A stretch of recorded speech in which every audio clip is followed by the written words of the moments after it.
Assalamualaikum warahmatullahi wabarakatuh. Perkenalkan, nama saya Swestiantra ini, mahasiswi PPG Pendidikan Bahasa dan Sastra Indonesia, Universitas Muhammadiyah Profesor Dr. Hamka. Di sini saya akan mempresentasikan hasil infografi saya, yaitu tentang membangun asesmen literasi yang bermakna dari akar masalah menuju solusi yang nyata. Asesmen literasi lintas mata pelajaran dan AKM, yaitu tujuannya untuk mengukur kemampuan memahami, menganalisis, mengevaluasi, dan menggunakan informasi secara bermakna dalam berbagai konteks dan mata pelajaran. Mata pelajaran yang saya ambil yaitu Bahasa Indonesia dengan materi teks laporan hasil observasi di kelas 8 SMP Islam Al-Azhar 19 Cibubur. Yang pertama, akar penyebab masalah literasi di kelas 8 itu ada 5. Akar masalahnya yang pertama yaitu minat baca rendah. Murid kurang terbiasa membaca teks informasi yang berupa buku non-fiksi. Di sini menjadi salah satu masalahnya. Yang kedua yaitu preferensi pada konten hiburan digital. Nah, masalah yang kedua yaitu kosakata terbatas.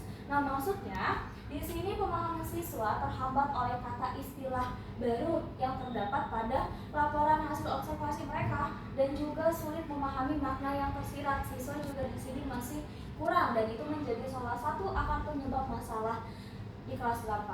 Terus yang ketiga yaitu pengalaman membaca terbatas.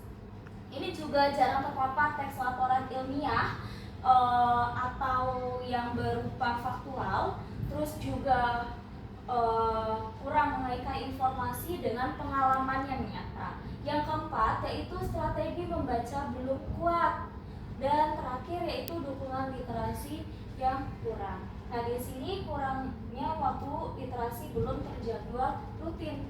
Jadi itu adalah salah satu akar penyebab masalah literasi di kelas 8. Yang kedua itu adalah masalah asesmen literasi yang saya alami selama saya mengajar. Yang pertama yaitu menyusun konteks dan stimulus LHO itu sulit.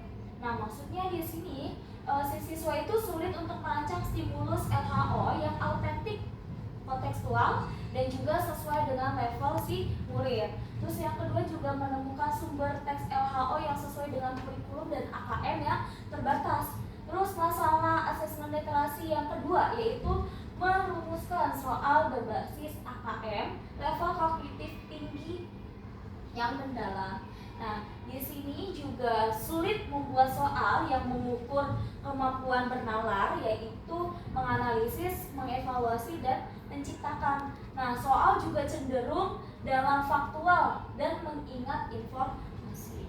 Yang ketiga, masalahnya yaitu menyusun rubrik dan pedoman penilaian belum secara optimal. Nah, di sini rubrik belum menggambarkan indikator literasi secara jelas. Terus juga penilaian jawaban terbuka tidak konsisten. Nah, masalah yang keempatnya yaitu validitas dan realitas asesmen belum terjamin.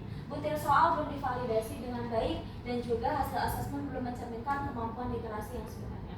Terus yang kelima juga ada pengolahan dan pemanfaatan hasil asesmen kurang maksimal. Nah, maksudnya di sini analisis hasilnya belum secara keseluruhan mendalam dan juga umpan balik belum spesifik.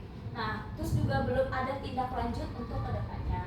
Terus solusi yang saya akan lakukan dari akar masalah literasi di kelas 8 dan juga masalah asesmen literasi yang sudah saya paparkan tadi, solusinya juga ada 5. Yang pertama yaitu saya akan merancang stimulus autentik dan kontekstual. Nah, di sini saya akan menggunakan teks laporan hasil observasi dari lingkungan sekitar. Mereka mulai mengobservasi lingkungan sekolah, mulai dari taman, mulai dari koridor sekolah, mulai dari perpustakaan, mulai dari tempat-tempat yang memang ada di sekolah seperti lapangan, seperti taman sekolah, banyak. Terus juga memodifikasi teks sesuai dengan level dan tujuan pembelajaran. Setelah saya menggunakan teks laporan hasil observasi yang sudah saya terapkan, saya juga memodifikasi teks sesuai dengan level yang sesuai dengan kemampuan siswa. Terus solusi yang akan saya lakukan yang kedua yaitu menyusun soal berbasis AKM level kognitif yang tinggi. Nah, di sini saya akan menyusun soal yang menuntut penalaran dan nasional AKM. Jadi saya juga akan membahas soal membantu siswa juga untuk berpikir, memahami makna yang tersirat dalam teks tersebut. Terus yang ketiga, saya akan mengembangkan rubrik dan pedoman penilaian yang jelas. Di sini saya akan menyusun rubrik berdasarkan indikator literasi, yaitu memahami, menganalisis, mengevaluasi, dan menciptakan. Terus juga saya akan melakukan moderasi penilaian dengan rekan sejawat. Saya akan selalu minta pendapat atau umpan balik dari teman rekan sejawat saya. Terus yang keempat, yaitu saya akan memastikan validitas dan realitas asesmen. Yaitu saya melakukan telah butir soal, yaitu dengan cara review dan uji coba. Terus juga memastikan kesesuaian kisi-kisi yang saya berikan atau menyamakan dengan kisi-kisi AKM yang sudah tertera. Terus yang terakhir, saya akan memanfaatkan hasil asesmen untuk perbaikan pembelajarannya, itu menganalisis hasil untuk identifikasi kesulitan siswa dan memberi umpan balik spesifik dan tindak lanjut berupa remedial dan pengayaan. Nah, tujuannya adanya saya mencari akar penyebab masalah literasi, masalah asesmen, dan solusi yang saya lakukan itu untuk siswa memiliki kemampuan literasi yang kuat untuk memahami, menalar, dan menggunakan informasi secara intens dan bertanggung jawab di berbagai konteks pembelajaran dan kehidupan. Baik, itu saja yang bisa saya sampaikan, itu saja yang bisa saya presentasikan. Banyak salahnya saya mohon maaf yang sebesar-besarnya. Dari saya akhiri. Wassalamualaikum warahmatullahi wabarakatuh.